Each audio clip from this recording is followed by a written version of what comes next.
Hi, and welcome to the inside of my Lexus. And when I say my Lexus, I can't lie. This isn't actually mine, but I've been driving it for the last 5 weeks.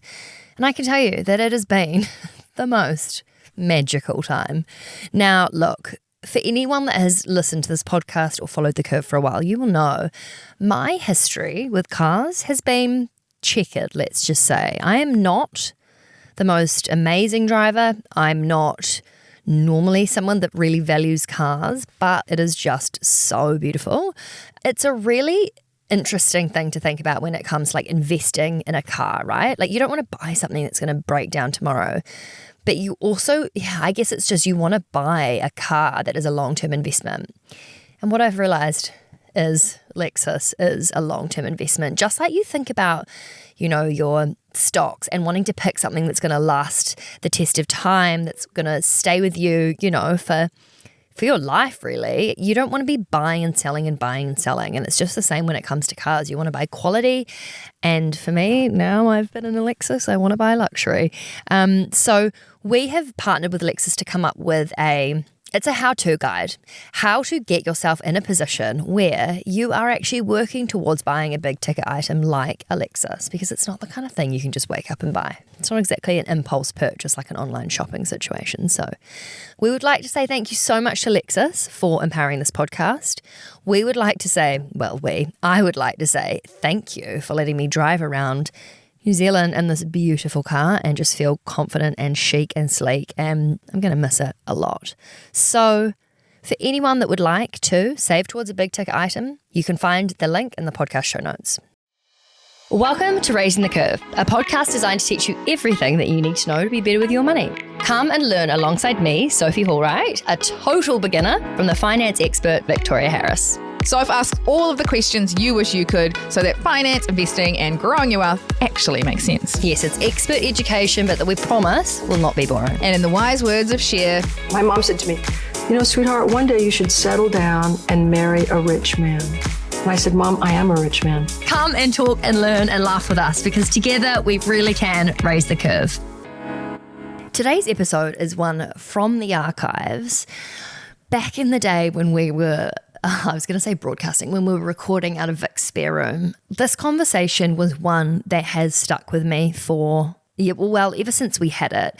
There was so many things that Amy spoke about that I was just like, oh gosh, like the way you articulated that, the way that you've thought about it, her eloquence in the way that she speaks about motherhood and mum guilt and the need for support for mums trying to get back into the workforce, how incredibly resilient we are as people, and how, her story is just incredibly inspiring. She's had not an easy road when it came to the way that she was propelled into motherhood and sort of from then on, but the challenges and the things that she's experienced, this sounds really cheesy, but genuinely the way she speaks about them, you're like, you are the epitome of what does not kill you makes you stronger. And I just think for anyone looking for, a feeling of camaraderie or support or community and shared experience and how hard it can be to want to have a career and be a mum, I think that this conversation was just incredibly powerful. And I think one of my favorite things that she speaks about in this is the idea of your family being an asset, which is often not spoken about in this way, and just valuing the amount of time and energy and love that is not quantifiable through financial means that a mother puts into their kids and the home and the family as an asset. I was just like, chef's kiss. So beautifully put. So this is an amazing episode. Would love to hear what you think. Please comment wherever you're listening. And if you have listened, honestly, listen again. It's such a good conversation. So here is Amy Fraser.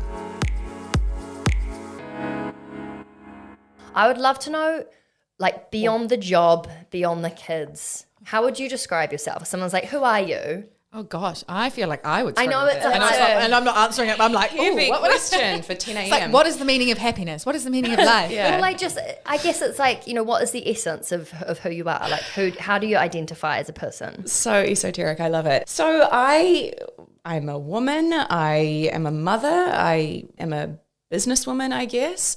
At the core of what I do across all facets of my life, I would say I've always been interested in people, in the way that we connect and what drives us, and the relationships that form the foundation of that. And that is a common thread through, I think, everything that I do. So does that answer the that was the question? Beautiful. I think the thing is because I know Amy through actually an ex-boyfriend, and I know that that's the kind of question you can answer. Like I wouldn't probably throw that at many interview guests. I don't know if I did very well, but No, it was great. Now, you wrote a really amazing blog post for us ages ago, and I remember reading your answers, and I was like, oh, amen. Just so eloquent and really open and vulnerable and insightful. And I just, if anyone hasn't read it, highly recommend. You can find it in the blog section on our website. But one of the things that you wrote that I wanted to ask you about was when you were younger, you said you were rich in love, but not so much in money. And I guess I'd love to know what your childhood was like, and if you could just elaborate a bit on that and maybe how you think it's affected maybe what you do or your family life now. Yeah, great question.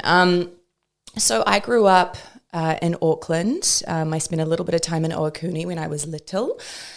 My parents, my dad is a policeman. He has been since I was born, before I was born.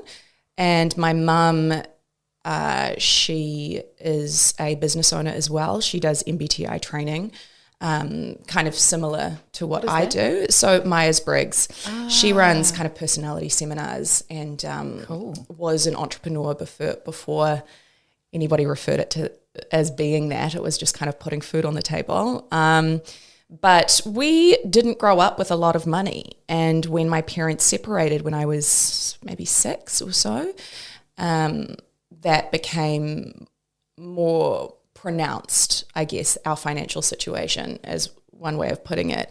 You know, in saying that, we were also really privileged in the way that if I wanted to do speech and drama lessons, we did them. You know, my mum and my dad, they always made sure that we did the things that we needed to do that were important. Yeah. But my brother remembers this really specific moment of our mother being really upset because she couldn't afford to pay a speeding fine. And he was like, I knew at that moment that we had no money. And so that money was a stretch. So, but I don't remember ever feeling like I lacked. My mother was always a great example of you can figure it out and money doesn't actually matter that much. You don't have to have a lot of money to have a great life. You can start a business as a single mother with 3 kids at home and do your masters at the dining room table after they've gone to bed and kickstart something on your own and figure it out.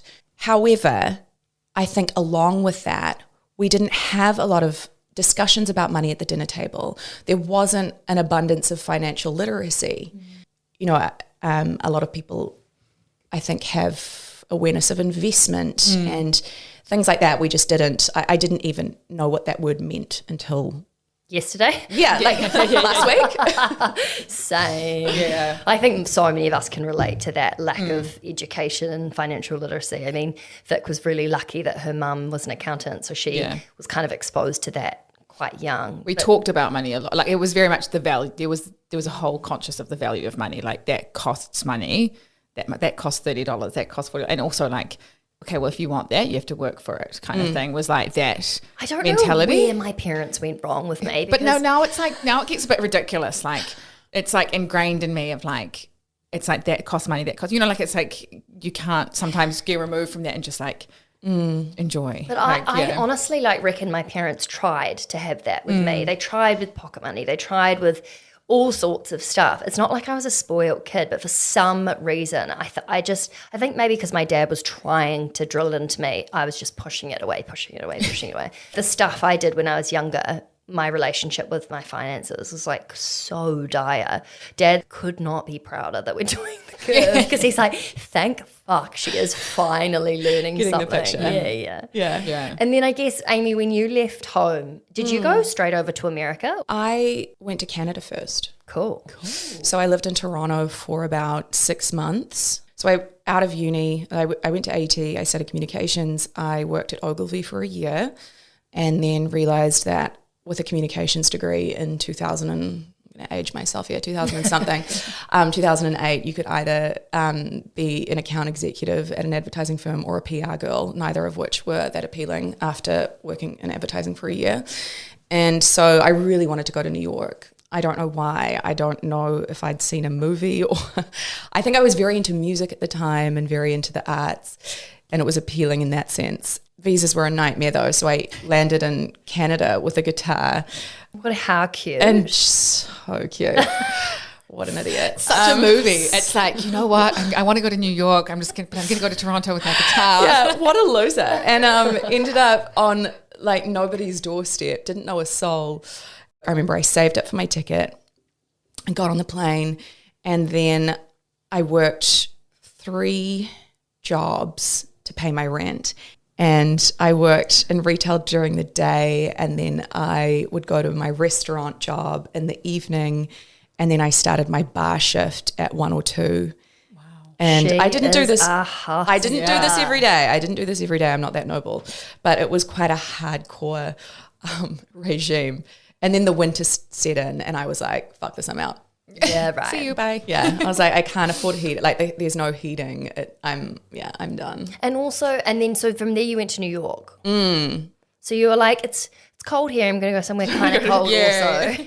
I started this jewelry brand with my ex-husband called Two Gypsies, and it ended up in Vogue and all these things. And oh my gosh, and you're like, cracked it. It's like, wow, I'm really killing it working as a nanny and a jewelry maker in the city. But I love that you're sarcastic. I'm like genuinely so impressed. Yeah. I think that's amazing. But it was, do you know what the best part about that was? It was my introduction to, well, I wouldn't really call it business. I mean, that's a bit grandiose. But I remember building the website, and I built it in Dreamweaver. And now I'm really aging myself because I remember kind of like drawing the little like HTML boxes and learning a very rudimentary version of code. And I think that was my first introduction of like, okay, well, if you want to create something, if you want to do it, then figure out how to do it yourself. And so I did that for a while, and then I got my green card.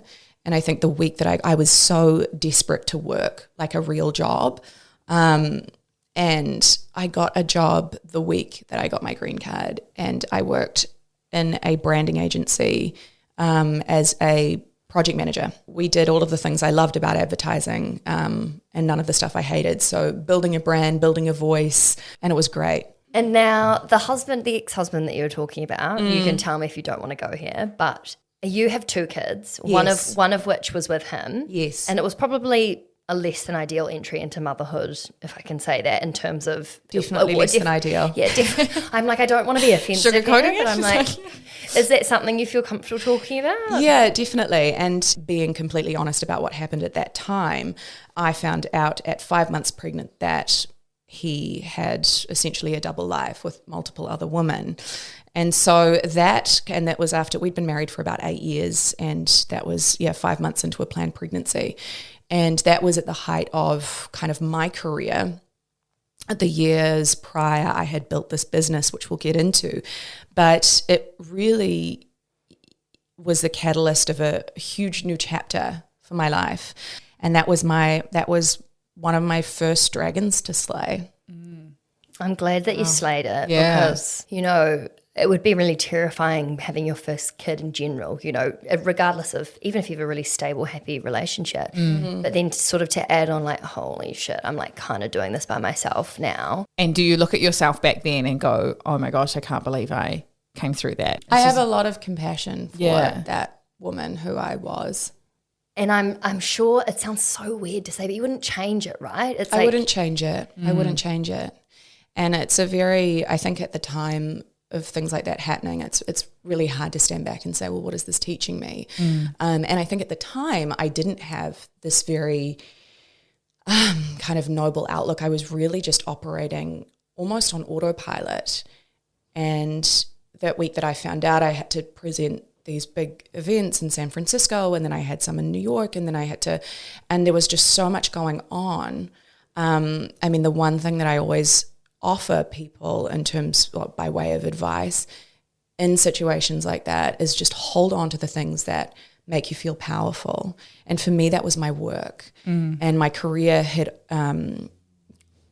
granted me so much of my identity, And the community that I'd built was also, I had kind of built this community, OK Real, thinking that I was building something for other people.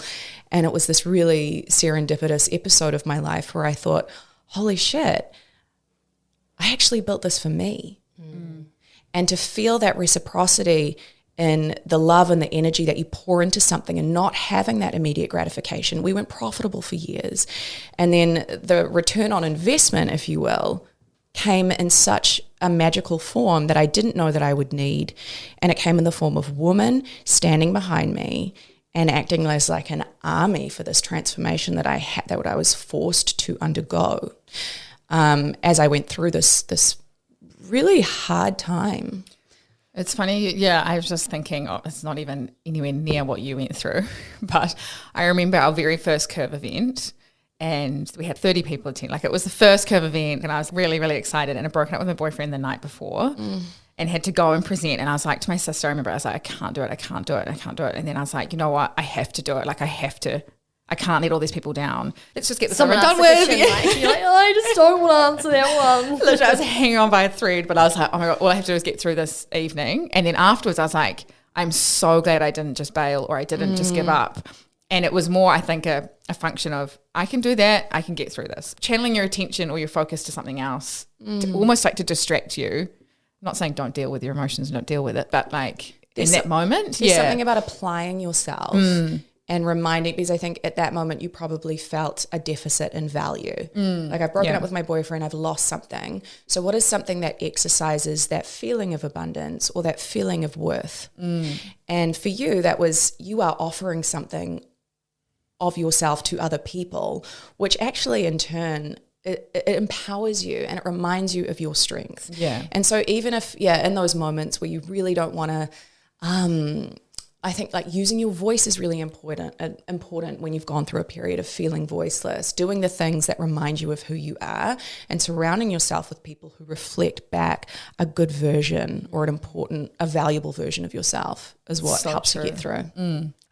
It's really hard to kind of put a blanket over this. And I would also just like to preface this entire conversation by saying that collectively, we are three white women in a room from a very privileged, speaking from a very privileged perspective. And so even thank you for pointing that out. Or even my circumstance where, I was a single mother. So, okay, I guess I kind of like lapse into a marginalized group for 5 minutes or whatever it is. But, I'm not a woman of color. I didn't have a whole lot of disadvantages working against me in the first place. So even though I found myself in a position of strife, I had things going for me. I had a family to come back to. And I think that we talk about privilege by way of financial privilege. Family is a huge form of privilege. We recently did an anonymous sort of survey. We did one that was for salaries, and then we recently did one, a parental. And it was people wanted to know what other companies offered when it came to leaving to have a baby. And you've obviously been self-employed for 10 years, so it's quite a different situation for you. But I'd just love to talk about that relationship between taking time out for work and what that looks like from a support perspective, like whether you're self-employed or with an employer. In terms of maternity leave, I'd never envisioned having this like time where I just didn't work for a while. I always wanted to keep working with the acknowledgement that I had no idea of what parenthood would bring me. But I think what's interesting is that here it's very common, to have a year's maternity leave. Generally speaking, a lot of people I know have that offered by their employer, or 6 months or whatever that may be. I got an email from kind of a founder at a company saying something along the lines of like, our founder, she took 3 weeks off and after her maternity leave, and she didn't even check her email once, and like, do you want to do an interview about that? Because that's such a huge achievement. Well, they try to say it's a good thing that she only took it was something like she took a whole 3 weeks off. I was like, that's, if you reverse that and said if somebody took 3 weeks off after maternity leave, he'd be like, that's insane. And over there it was something to be proud of. Like, she really took some time off for herself. Oh my God. It was something in that realm. And I just remember thinking, wow, it's so different, the expectation of work and what we expect of women and also what we expect of ourselves. But I like what you said about I wasn't planning to take a year off or, but like it was the whole expectation of I didn't know what motherhood entailed. I might be absolutely sweet with it and want to come back to work really early, or I might need a lot of time. Like it's such an unknown. But I think a lot of people don't have the luxury to even say, I'm going to take 3 months or 6 months or a whole year. I'm never going to work again. Well, especially if you're self-employed, that's 3 months, 6 months a year you're not earning. I mean, what's it been like for you with the dynamic in your relationship? Well, I think having a second child, in some ways, even though that was so, the introduction I had to motherhood was so cooked that I was like, what's she going to say? Cooked. Something really eloquent. But I kind of, as Ra, my little boy, as he, I kind of got through that first year and I kind of had one kid on lock. I was like, okay, you drop them off to kindy, whatever, you get your shit done. You kind of, one child is manageable. And then the introduction of a second has been more difficult for me in a lot of ways because it has been such a logistical challenge that you're like, I don't know how people do it. I don't know either. And I just somehow make it work. But there is a cost to that. I really hope that I don't sound like a victim of this tragedy. My children are the best thing that have ever happened to me. However, speaking about the realities of making it work is something that we need to do more of. And again, I'm in a situation where I have a partner. There's another person in our family making money. As single mothers, I mean, I don't know how single mothers do it. And as you said, like, what is the solution to the problem? I think it's not just support for mothers, it's actually support for families at large. Yeah.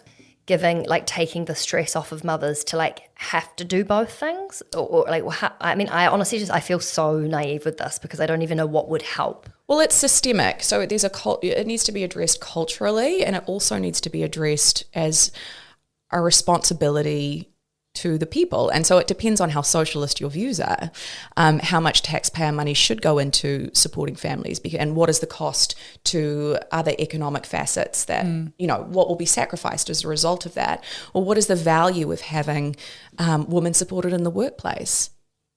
I mean, it really depends on who you ask as to how to solve the problem, but there is a problem. And I think we're just starting to talk about the problem. And then you have a whole lot of dudes who are like, well, somebody's got to have the kids.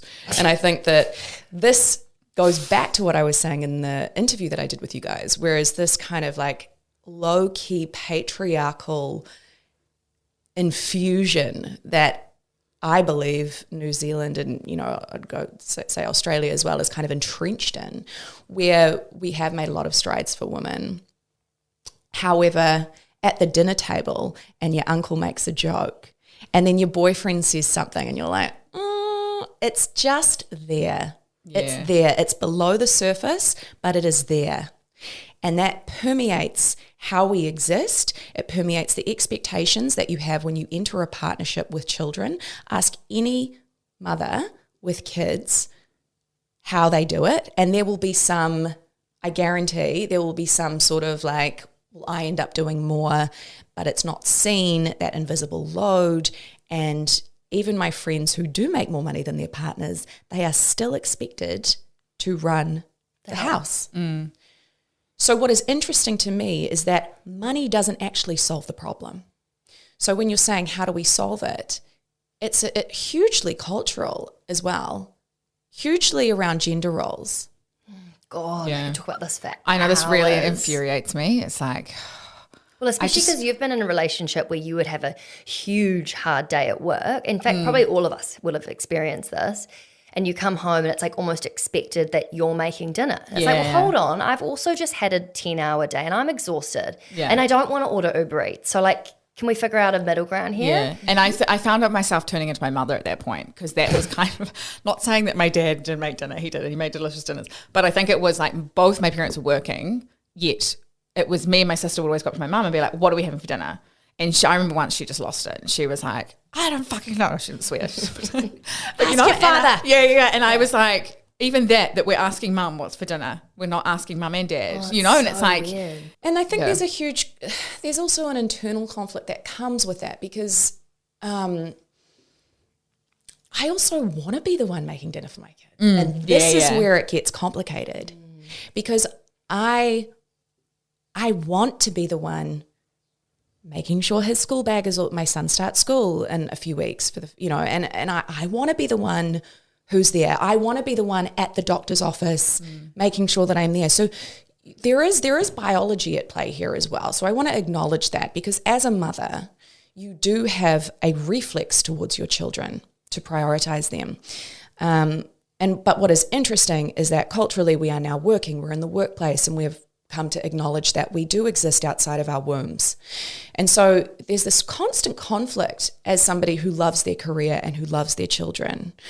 But again, it's hard because I want to be there for my kids. I want to be the one, not all the time, but I want to still be there for them. And we're almost our own worst enemy, like we want to do everything. Yeah. It's like, but the interesting thing is like even if you think about it from a business dynamic, Vic and I, often I'll be like, oh, well, I want to come to that meeting. And she's like, yeah, but like we've got to divide and conquer here, like we've got to try and get a lot done here. So I also imagine it's hard within a dynamic where it's like, on one side, you probably want to say, hey, can you like step up and also want to be there for all of these things? But at the same time, it's like, if they're doing it, you're probably like, okay, shit, I'm going to get a couple of hours work done. It's like, what is it that you need them to pick up slack in? What is like within your own dynamic? What's helpful? What have you found that would be of benefit to you?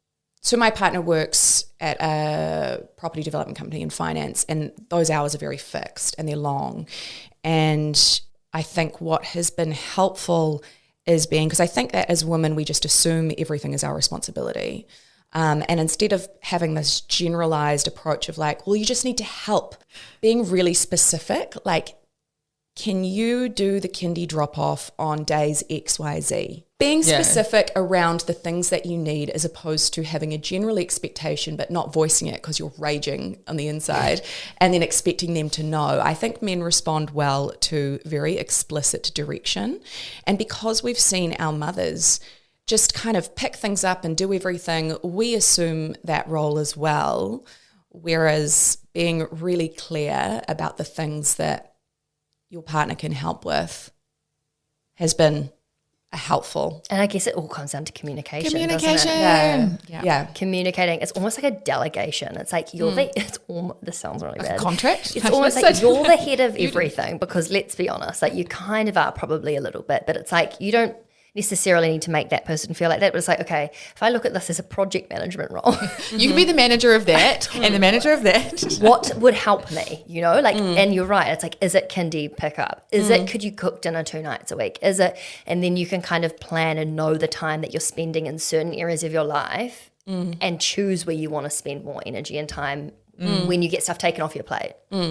If you're working and you're not with your kids, and then if you're with the kids and you're not working, I don't have kids, but I just feel like I will constantly feel like I'm letting the other job down, but there's just only 24 hours in a day, so you literally have to divide up your time. But I just feel like I will constantly be like, I'm not putting enough effort into either. Mum's guilt sounds like the number one thing that people talk about. Yeah, it's huge because there's that conflict at play constantly.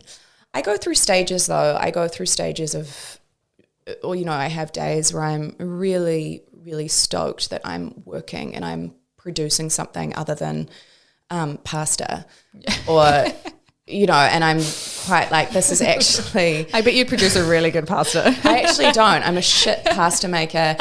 There are a lot of things about motherhood that I love my kids more than anything in the world. I'm good at caring for them, but I get really over like playing. I'm great at reading books and doing that kind of thing. And you don't want to be like horsey riding around the living room. No, absolutely not. We do a lot of dance parties and that's great. But and in those moments I feel, when I'm looking after my kids and I know that they feel safe and they're coming into a home that's warm and I'm bathing them and I love caring for my kids. But I know that, for example, like taking Rada swimming, I'm like, Ben, can you do that? Or, there are certain things that you can kind of you can delegate to your partner, you can delegate to yourself as well. You can know what you're good at as a parent. It's like playing to your strengths, like in a business sense, but in a parenting sense. But in a parenting sense. there is the guilt. There is the It's like us with the curve, parents of the curve, but you take after the creative jobs and I do the finance. So is our child the curve? Yeah. Okay. Yeah. Got it. but it's you're trying to do both things well. And I think that what you find as a mother is you can't do everything well, and so you do everything at kind of like you do both things at like 60%, and then you have to make peace with that. I know I've been kind of harping on about my health and not investing in it, but it's so true. I feel weirdly passionate about this because the last 4 months for me being in New Zealand have really changed my overall picture of health, and that comes down to exercising, meditating, spending time with family and friends, having work boundaries, and also fueling my body with really incredible supplements. And one of the brands that I wanted to speak to you about that I've been using since I've been home is BePure, which is a New Zealand brand. And honestly, just everything about them, like the glass bottle, the branding, the high quality ingredients, I'm such a fan. And so ahead of New Zealand winter, we are doing a really cool collaboration with BePure for the Curve community. So they have an immune essentials pack, which is these 3 products that I have here. So one of them is the Super Boost C. This one is like fast acting immune support. So if you're getting like the tickle in your throat, you hoon these. They've got 3 grams of high potency vitamin C per serve. It's kind of like inhaling 39 oranges worth of vitamin C. The second product in the immune essentials is the Zinc Restore, which I've been having since I've been home, and I had no idea that this was such an important mineral and just so good for all-round health. So this supports your gut health, immunity, hormone balance, mood and energy, which I have been needing lately. And then the third one is Vitamin D Restore. So for anyone who has experienced seasonal depression, this is like sunshine in a bottle. It's really, really good, particularly over those winter months when you don't see as much sunshine. But the reason that this is so great is that we are giving everyone in the Curve community 20% off the Immune Essentials pack. For all information, to have a look at the Essentials pack and see those 3 products, you can. We'll put all of the details in the podcast show notes. Can I ask you potentially a controversial question? We did an episode with a lawyer and she gave us an explanation around the Property Relationships Act. You either have essentially a prenup, or by default the New Zealand law essentially means you split things 50-50. Mm-hmm. From a financial standpoint, when you look at kids' relationship, the balance or imbalance of work versus parenting, how do you deal with money within that dynamic? Well, you have to look at both paying the mortgage and raising children as something that you both reap the reward from, and you both put into those things respectively throughout a relationship.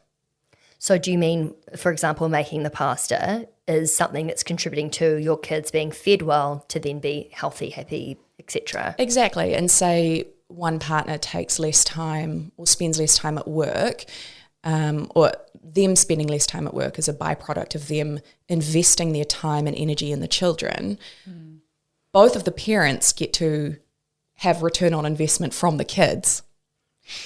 You could say, well, then the division of property, maybe the one partner hasn't contributed as much financially to the property by way of money, but they've invested in the family in a different way.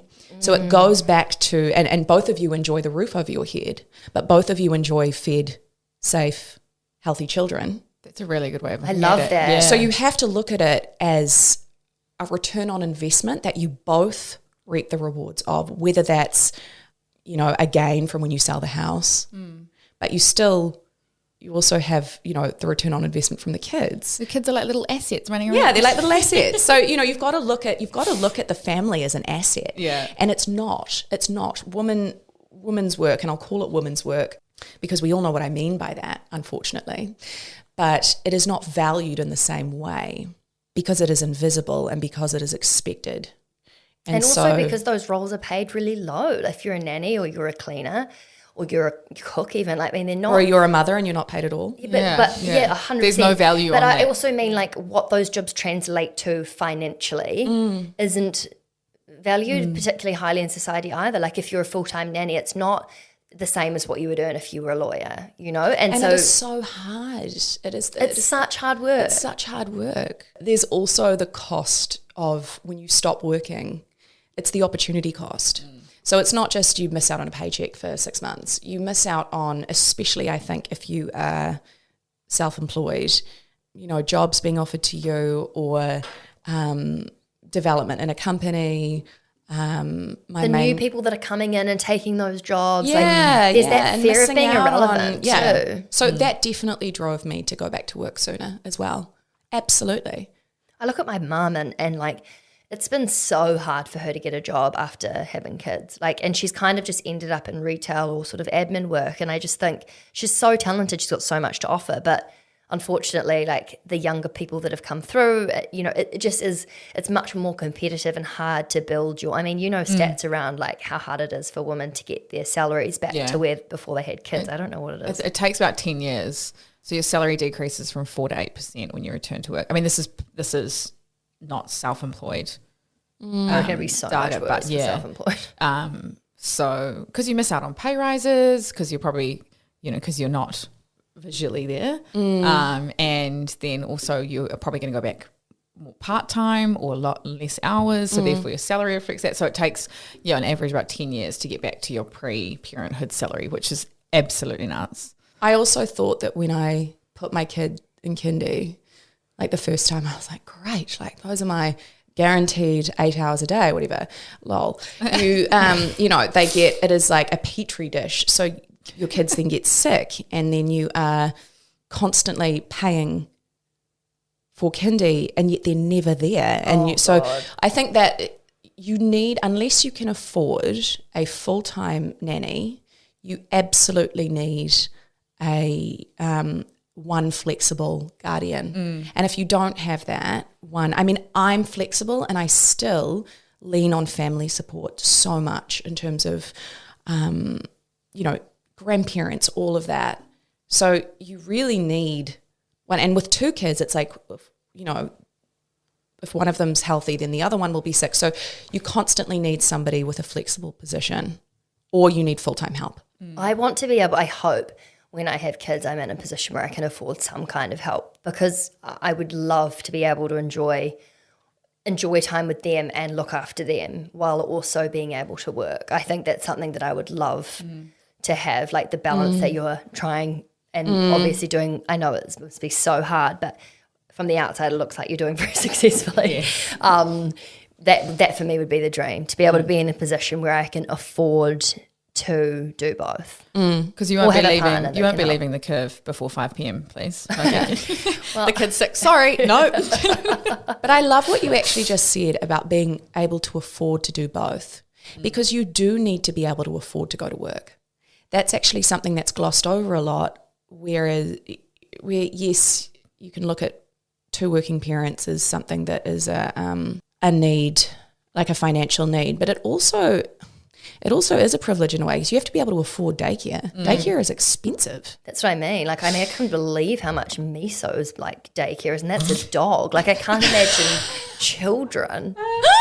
Yes, yeah. So it is in some way, you know, it is being able to work. Having 2 working parents is a privilege because you need to be able to afford that backup. But I think this is also something that a lot of families will come up against in terms of, well, it doesn't make financial sense for you to go back to work, but then you have a mother who's desperate to invest in herself outside of her children. And you can't put a price on that. And you can't put a price on that. But I'm sure that is the start of many an argument around, well, we can't afford for you to go to work, so therefore you have to be at home with the kids.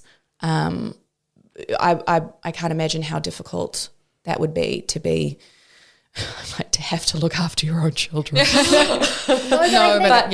It's you know, to be denied for the your own opportunity mental health to and your own growth and your own It's for some people, all that they've ever wanted is to be able to sit at home with their kids full time, and like that's also amazing. That's also amazing. But even that's also a privilege. You know, it's just I think, and then they have to go back to work, and they don't want to.